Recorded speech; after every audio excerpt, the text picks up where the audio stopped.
Hi, it's Dr. Barr, and I love me some histology. We're going to talk about bone histology.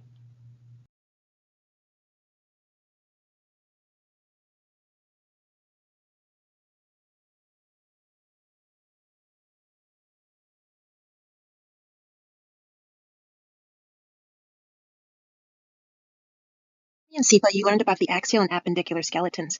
We are going to talk further about the bone composition. Bone types include compact or spongy types of bone, including also the marrow, red and yellow types. Histology bone series will discuss various aspects of bone. In later lectures, we'll discuss the periosteum, but in this slide here, you can see the periosteum lines the outer surface of the bone. The compact bone is the dense outer region of the bone, and it's comprised of numerous concentric osteons, which are basic structural units of bone. The spongy bone is located within the medullary cavity. It's comprised of lattice-like network of bony trabeculae, and the endosteum, which we'll also discuss later, lines the bony trabeculae in the outer region here. On closer look at the osteon, it's also called the haversian system. They're complex, concentric, lamellated series of bony structures.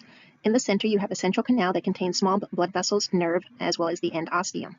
The osteocytes are located within the lacunae. All these dots here are osteocytes, and they are surrounded by mineralized bone. They have fine processes that extend out into the canaliculi, and so all these little threads here are the fine processes, and the fine canaliculi, C, as you see here, are the narrow channels. Here's an osteocyte with numerous cytoplasmic processes. The background is comprised of mineralized bones. Gap junctions occur that are located within the mineralized bone to allow for cell-to-cell communication, and that's one of the reasons why they're extending their processes out so as to communicate with the cell neighbor next door. Electron micrographs, which show the cortical bone on the outer aspect here, the compact bone. You have your trabecular or spongy bone here, and then the marrow will be located in between. The haversian canal, as you can see here, all the H's there, these are circles there, which are the center of the osteon. Types of cells in the bone that are derived from different embryologic origins. The osteoprogenitor cells are precursors to osteoblasts, which are then going to be precursors to osteocytes. These cells are derived from mesenchymal stem cells. Whenever you see the word mesenchymal or mesenchyme, it pertains to connective tissue origin. The osteoclasts are derived from marrow cells, which are from the granulocytic monocytic progenitor cells. So these are the same embryologic origin as your monocytes and neutrophils.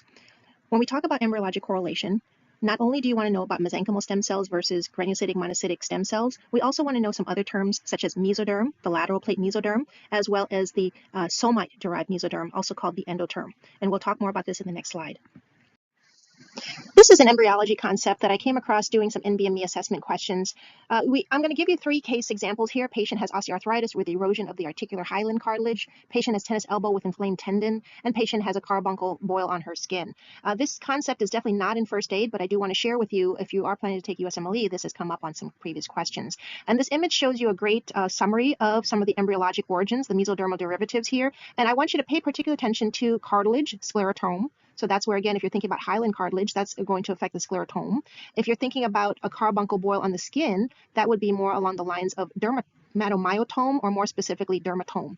So again, when we think about dermatome, we think about dermatomal distribution, like in the nerve distribution, right? Like if you're thinking about shingles, but this is a slightly different dermatome distribution. And you can see these are from somatic cells, mesoderms here, somatic mesoderms. The patient with the tennis elbow and inflamed tendon, so where would we find tendon, right? Syndotome.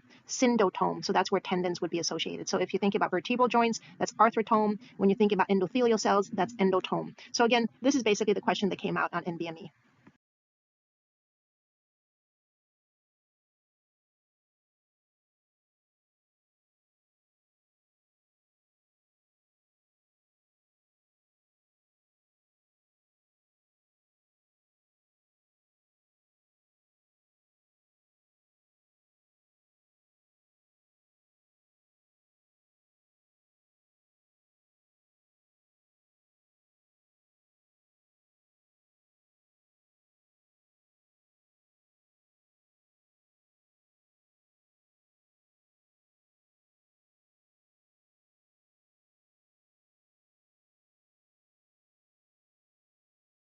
Talk about the difference between an osteoblast and an osteoclast. If you have an image of a trabecular bone here, you have cells that line the trabecular bone. Some of these are going to be your osteogenic progenitor cells. Some of them are going to be your osteoblasts. So the closer they are going into the edge of the bone there, those are most likely differentiating into osteoblasts.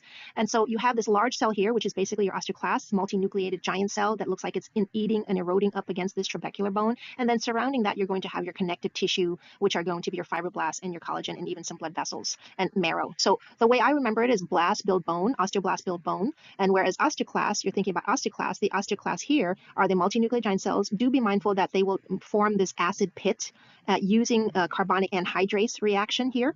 And so what's going to happen is you're going to produce lots of hydrogen ions, right? And that's going to mix with chloride here from the chloride channel. So hydrochloric acid starts to erode the bones. You also have matrix metalloproteinases that will also help degrade the collagen that is in that osteoid matrix. So basically, with osteoclast, right, don't forget about the carbonic anhydrase, but I like to say class crunch bone. Earlier that osteoprogenitor cells are precursors to osteoblasts, right? The osteoblasts are the actual, osteocyte precursors. And most importantly, you need to know that they produce alkaline phosphatase. So here you have your osteocytes, you have your osteoblasts, and you have some of the osteoprogenitor cells there. So osteocytes tend to be present in the bony trabeculae. Don't forget osteocytes are also present in compact bone, in the lacunae of the lamellae of osteons, right? So know your locations, right? Know the specific locations for those two types of osteocytes. So these are the mature non-growing cells that lie in lacunae as well too. You see that spacing there. But when you see this kind of shape of bone, that we're in the medullary spongy region of the bone, and these are your bony trabeculae. So the blue material here is a special stain that highlights the bony matrix. And so these trabeculae are forming the bony spicule, and then you have blood vessels, collagen, and marrow in the surrounding tissue. So I like to say osteocytes are homebodies because they're stuck in the osteoid matrix and they're confined within their lacunae. Let's discuss some clinical correlation here with osteoporosis. With osteoporosis, you have increased bone remodeling that causes bone loss and ultimately bone fragility. Inflammation releases cytokines. And most importantly, I need you to know that osteoblasts started off. Osteoblast stimulation is most important, which will secrete rank L, therefore activating your osteoclasts. So remember, the osteoblasts are the main managerial cells. They will trigger and release rank L, which will stimulate osteoclasts to start resorbing the bone. So if someone asks you, what is the osteoporosis mechanism, right, underlying mechanism? Yes, they have bone loss due to osteoclastic activity, right, but they will not be activated unless the osteoblasts stimulate them. Osteoporosis, usually with primary type of osteoporosis, it's usually associated with decreased estrogen. And so this is where you would see the older woman with kyphosis. These are going to have decreased bone mass, particularly in the medullary regions of the bone, right? There can be bone loss in the compact region of the bone as well, but the medullary region is the bulk of most of the bone. So this is going to lead to various fractures. With the recaps of the lecture. On that note, contact me if you need any questions or clarifications, and I will see you at the next lecture. Thank you. Bye!